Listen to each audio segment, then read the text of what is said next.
కార్తీక పురాణము 24వ అధ్యాయము కార్తీక శుద్ధ ద్వాదశి అంబరీషోపాఖ్యానము. అత్రి ఇట్లు పలికెను. అగస్త్య మునీంద్ర, నీకు కార్తీక వ్రతమందును హరిభక్తి ఎందును ఆసక్తి ఉన్నది కాన కార్తీక మహత్యమును చెప్పేద వినుము. సావధానముగా విన్న ఎడల పాపములు నశించును. కార్తీక మాసమందు శుక్ల ద్వాదశి హరిబోధిని. ఈ ద్వాదశి సమస్త తీర్థ స్నాన ఫలములనిచ్చును. అన్ని ద్వాదశులలో అధిక ఫలము ఇచ్చును. సమస్త యజ్ఞములను చేసిన ఫలమును హరిబోధిని యగు ద్వాదశి ఇచ్చును. ఇదిగాక ఈ ద్వాదశి హరియందును ఏకాదశి ఎందును భక్తినిచ్చును. కాబట్టి ద్వాదశి హరికి ప్రియమైనది. ద్వాదశి సూర్యచంద్ర గ్రహముల కంటే అధిక పుణ్యప్రదము. ఏకాదశి కంటే 100 రెట్లు ఎక్కువైనది. సమస్త పుణ్యమును ఇచ్చినది. ద్వాదశి నాడు చేసిన పుణ్యము 1,000,000 రెట్లగును. ద్వాదశి పుణ్యదినము గనుక కొంచెముగానున్నను పారాయణకు ఉపయోగించవలెను గాని ద్వాదశిని విడిచి పారాయణ చేయకూడదు.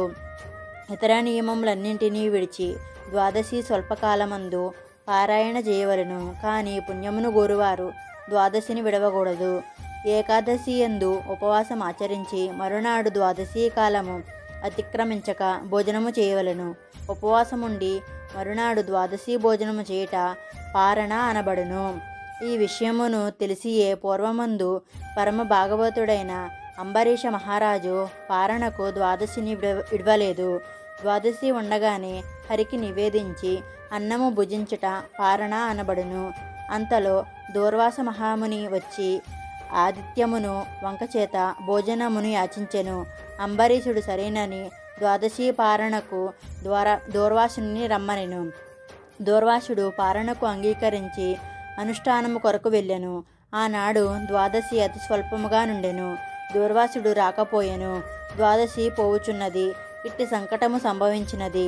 అప్పుడు హరిభక్తుడైన అంబరీషుడిట్లు విచారపడసాగాను. ఈ దూర్వాసుడు మునిశ్రేష్ఠుడు. పారణ కొరకు అంగీకరింపబడినాడు. ఇంతవరకు రాలేదు. ద్వాదశి అతిక్రమించి భుజించిన అధర్మమగును. బ్రాహ్మణుడి కంటే ముందు భుజించిన ఎడల కోపించి అగ్నితో సమానుడై ముని శపించవచ్చును. కనుక ఇప్పుడు ఏది కుశలము? ఉపవాసమందెట్లు ఏకాదశిని విడవరాదో అట్లే పారాయణ మందు ద్వాదశిని విడవరాదు. ద్వాదశిని విడిచిన ఎడల హరిభక్తిని విడిచిన వాడగుదును. ఏకాదశి నాడు ఉపవాసము చేయక ఏ దోషమునకు పాత్రునగు అడుగుదును. ద్వాదశి నాడు విడిచిన ఎడల అట్టి దోషమే సంభవించును. ఇదిగాక ద్వాదశి పారాయణ అతిక్రమము 12 ఉపవాసముల ఫలమును పోగొట్టును. కాన ద్వాదశిని విద్వాంసుడు విడవకూడదు. హరివాసారము పుణ్యదినముగాన విద్వాంసుడు విడవరాదు. దానిని విడిచినేని పురుషునకు పుణ్య సంచయము చేకూరదు. అనేక జన్మములందు చేసిన పుణ్యము హరివాసరమును విడిచిన ఎడల నశించును. అందువలన కలిగడి పాతకమునకు నివృత్తి లేదు. ఒక్క ద్వాదశి అయినను విడవకూడదు.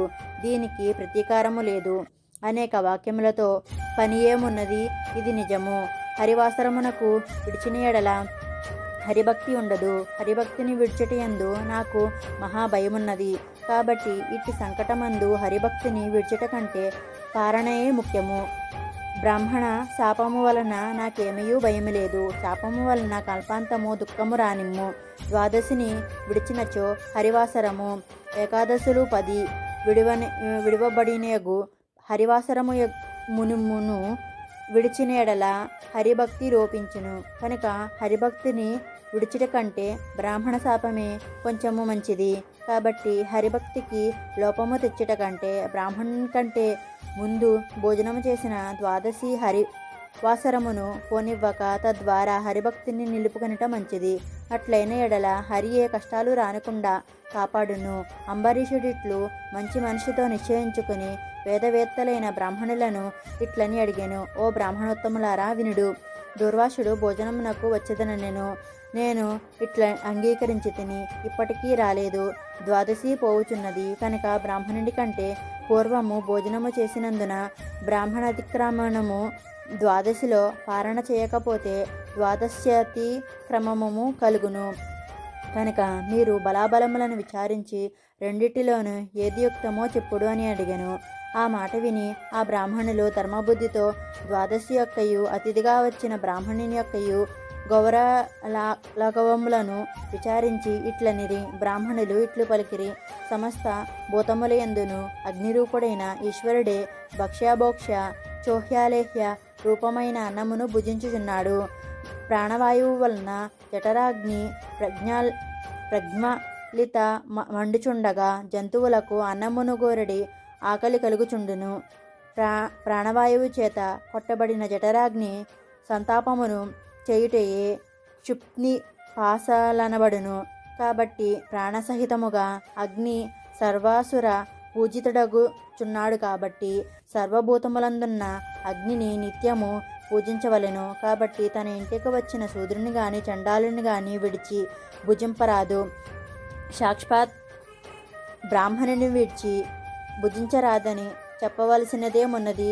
గృహస్థుడు స్వయముగా అతిథిని భుజించరాదని చెప్పవలసినదేమున్నది? గృహస్థుడు స్వయముగా అతిథిని పిలిచి అతిథి కంటే ముందుగా తాను భుజించిన ఎడల బ్రాహ్మణావమానమగును. బ్రాహ్మణావమానం చేత ఆయువు, ఐశ్వర్యము, కీర్తి, ధర్మము ఇవన్నీయూ నశించును. ఇది ఏమి అది ఏమి మనస్సులో ఉండే కోరికయు అనగా సంకల్పితమంతయు నశించును. బ్రాహ్మణులందరూ స్వర్గమందుండెడి దేవతలే చెప్పబడెను. దేవతలను తిరస్కరించుట చేత అంతయు నశించును. జాతి మాత్రము చేతనే బ్రాహ్మణులు దేవతలతో సమానులు. ఈ దూర్వాసుడు తపోవంతుడు. ఇతని విషయమందు చెప్పుచున్నది ఏమున్నది? ఓ రాజా, ఈ బ్రాహ్మణుడు కోపము చేయకపోయినను బ్రాహ్మణుడి కంటే ముందు భుజింపకూడదు. ఈ బ్రాహ్మణుడకు ద్వాదశి పారణకు వచ్చేదనని చెప్పి సమయానికి రాకుండట అన్యాయమై ఉన్నది. ద్వాదశి పారణను విడిచిపెట్టిన ఏకాదశి ఉపవాసన్యమును భంగము వచ్చును. ఏకాదశి త్యాగమునకు ప్రాయశ్చిత్తము లేదు, బ్రాహ్మణవజ్ఞకు ప్రాయశ్చిత్తము లేదు. కాబట్టి రెండును సమానములుగానున్నవి. ఇందుకు గురుత్వము లఘుత్వము మాకు కనిపించటలేదు. ద్వాదశి కాలమందు పారణ చేయని ఎడల హరిభక్తి లోపించును. పారణ చేసిన ఎడల దూర్వాసుడు శపించును. ఎట్లయినను అనర్థకము కాక తప్పదు. అది కొద్దిగా కాదు, గొప్ప కీడు కలుగును. బ్రాహ్మణులందరూ శాస్త్రములన్నిట్లు న్యాయంగా విచారించి యథార్థమును ఆలోచించి రాజుతో ఇట్లనేను. 24వ అధ్యాయం సంపూర్ణము. హరిహరార్పణమస్తు. శుభము.